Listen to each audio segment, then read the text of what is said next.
Welcome back. We are the Ministry of the Real Truth, and we are continuing to look at Kulat, or Ecclesiastes, from the original ancient, very old Ktav Ashurit in the Lishana Articus of Prayer, the sacred scribal language of God, that which he spoke to Adam and Eve in the Garden of Eden, and that the men at the Tower of Babel supposedly spoke. We are at Kulat 4, or Ecclesiastes 4. And I returned and saw old oppressions that were done under the sun. Behold, the tears of the oppressed, and they have no consolation from the hand of the oppressors, neither the strength nor the assistance. And I praise the dead, who seem greater in death more than the living, who are still alive until now. However, better than these two is the one who is yet to be, because he has yet to see the evil works that he has done under the sun. And I saw that all the works and all the prosperity of a servant are the results of a man's jealousy toward his companion, and this too is vanity and a turmoil of spirit. There's a lot of vanity there. The fool wrings his hands. Footnotes 451, literal Aramaic idiom. Folds his hands and eats his own flesh. 452, literal Aramaic idiomatic expression. Loses weight or worries needlessly. So that means that, as you do when you have a period where you don't eat, right, your bodily system tends to eat your stored fat, right? So that's what it's meaning there in that idiom. He doesn't eat, and he starts to eat his own flesh. Basically, he loses weight because he worries needlessly, It is sufficient to have something manageable in the palm of the hand than a handful of toil and the turmoil of the spirit. Working, making you a dull boy, and the trouble of the spirit, the problems, the worries of the spirit. And I turned around and I saw the vanity under the sun. There is one, and there is no second, and a son, and he has no brother, and there is no increasing his works, and also his eyes not satisfied with all the wealth. And for whom shall I work so as to lose myself on account of the blessings? And this too is vanity and an evil travail. So this person probably dies, and he has no family, has no brother, etc. to pass it on to. So there's no increasing in his works, and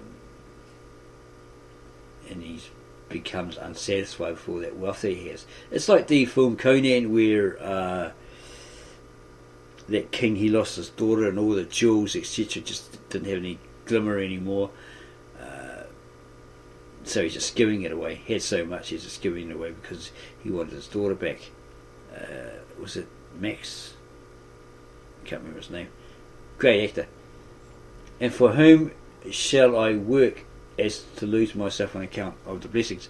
And this too is vanity and an evil travail. Two are better than one, as they make or have a good wage for their work. If they fall, the one will raise his companion. Woe to him who is alone. If he falls, there is no one to raise him. And if two cohabitate, or 411 literal Aramaic retained, form a family, they stay warm, and how is one to stay warm? And if one gets strong, both of them can stand against him, and a threefold line cannot easily be cut down. It means, like, the Roman formations, they have like one line of troops, and the second line and the third line with their shields, etc., and no one can get through them. Especially if they do that tortoise type protection thing, right? Shields above, shields below, all around sort of thing. No one can penetrate it. The youth who is poor and wise is better off than a king who is old and foolish, who does not know his own admonitions again. Because he comes out from prison a king, because even in his kingdom he shall be born poor. I saw all the living who walk under the sun, together with the second youth who rises in his place. And there is no end to all the people, to all who stand before him, and nor shall the remnant be overjoyed with him, because this too is vanity and the turmoil of spirit. This guy is highly affected by vanity and troubles of the spirit. Let's have a look at Kulat, Ecclesiastes chapter 5. Kulat 5. Guard your feet when you go up to the house of Allah, or God in English, and go near so as to hear it. It is better than the sacrifices of fools that they offer as gifts, as they know not what it is to do good. Do not be hasty with your mouth, and let not your heart utter a manifestation or a revelation before Allah or God, because Allah or God is in heaven and you are on the earth. Because of that, let your expressions be small. Yeah, like Christ said, or someone said in the scriptures, New Testament, these certain Pharisees or these people like to say a lot of words, repeat them over and over again, and one eye open, looking left and right to see who's paying them attention, all that sort of stuff, right? And they think through these vain repetitions they're going to be heard, and so forth. A dream comes to reality because of many efforts, and the voice of the fool comes up because of many instructions. When you consecrate an offering to Allah or God, do not delay in completing, because there is satisfaction with fools. You, however, that which you offer, pay for it. Go and buy it, right? It is better for one not to offer a dowry than to offer it and not fulfill it. Okay. So what is that saying?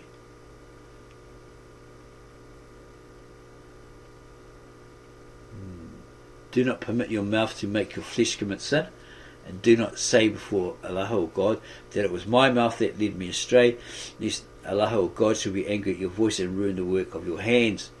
Because on account of the increase of dreams, vanities and expressions, many are lost.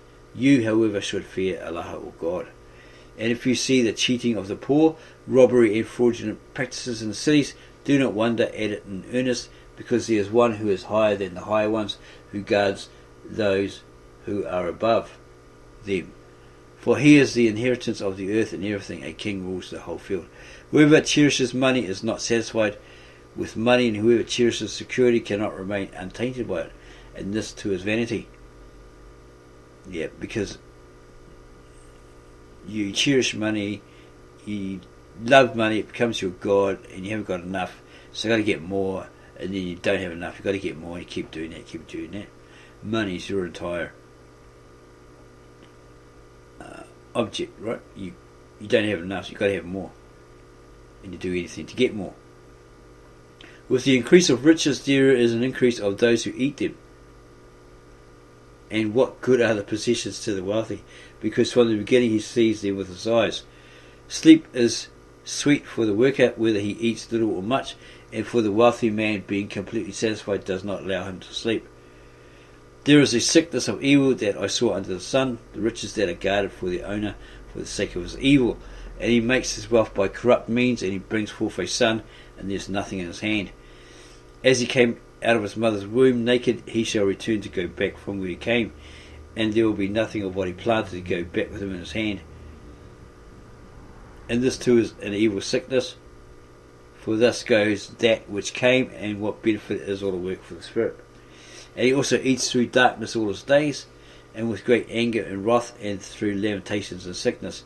This is the thing that I, Kulat, or Solomon, saw, or this writer of Ecclesiastes, saw it is good and beautiful to eat and drink, to show goodness through all the works that one performs under the sun. For the days that Maria, or Master God, Maria, had given him unnumbered, for that is his endowment, that's his payment, right?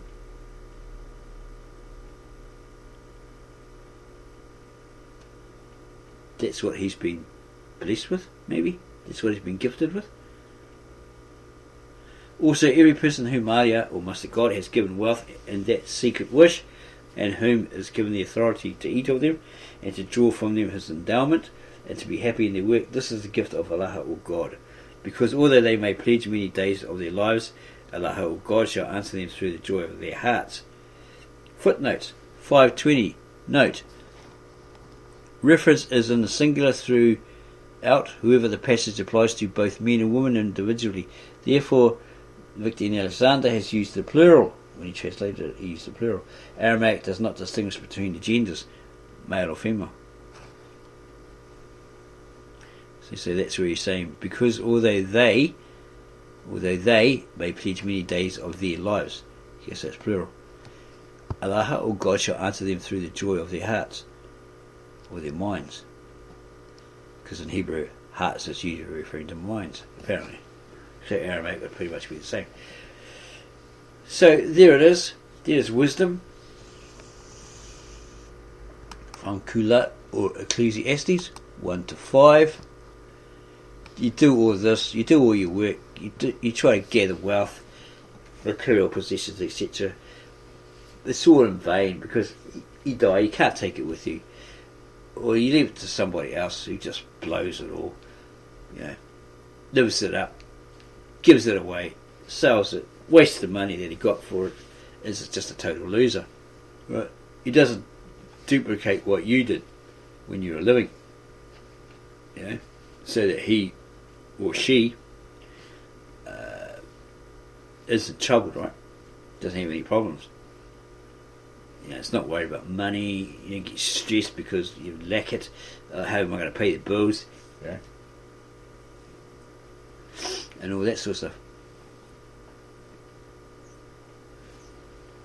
So we hope you enjoyed this video. I hope it opened your eyes to all this materialism, all this trying to gain wealth. In ways it does help, but at the end of the day, at the end of your lifetime, you can't take it with you. You accumulate all this stuff, but it's not going to give you happiness. You might say, oh yeah, money buys me happiness, money buys me love, all that sort of stuff. It's all temporary, right? It's all of this world. You could lose it all tomorrow. People come and steal it, borrow it, never give it back. Something happens to it, gets broken, it rusts, all that sort of stuff. So it's better to go with the spiritual rather than the physical, rather than the materialistic. But we understand we need money to survive within a community, within a city, etc. We need food, we need water, we need shelter and entertainment, all this sort of stuff.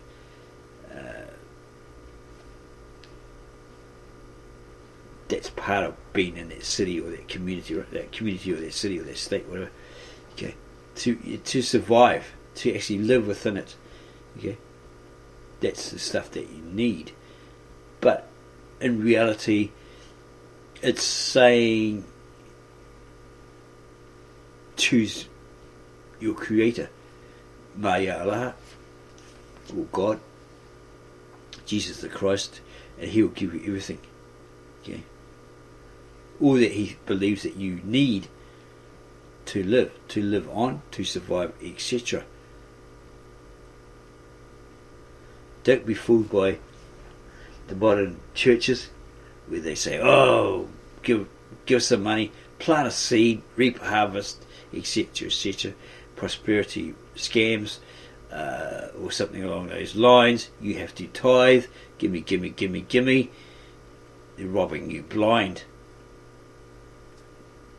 So read or listen to this video and read these wise sayings to help you in your everyday life. This is wisdom from Solomon, the wisest man in Jerusalem at the time. But then if he became a fool because of Jezebel and he fell for her charms and her promiscuity, her idols, etc., etc., well then he was a fool, wasn't he?